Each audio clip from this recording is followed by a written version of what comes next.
here is I put the plan was to put sour cream and heavy whipping cream, but the sour cream looks suspect. So I was like, no.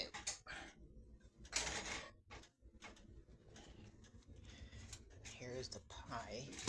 Get this thing out of here. I cover this with foil because for some reason when I first moved in here, everything was dripping out. And you see the juices still bubbling. This time I made sure I didn't overjuice it. But I felt like I wasted. Let's see what's going on with this.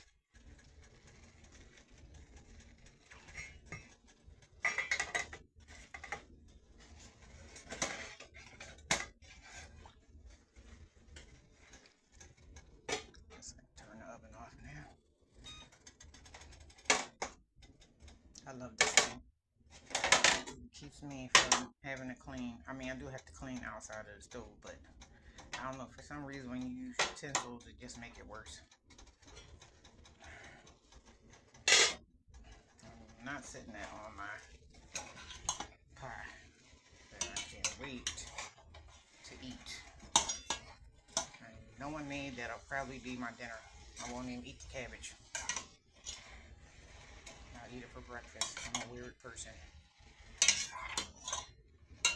Weird person. I'll probably eat the broccoli over there for snack. Oh man, that smells divine. Just like this pie. Oh yeah, and this is a tiny one. And this is 2 bags. This is a bag and a half.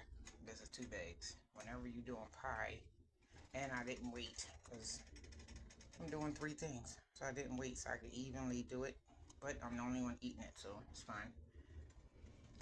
Oh my goodness. Alright, so that's going to be the last video because I got to go heat up my heating pack again. So I hope y'all liked the video. I'll do some pictures and see you, well, you'll see the food in the next video. It's only temporary. Ebony Bikini Chef signing off. Don't forget to like and share.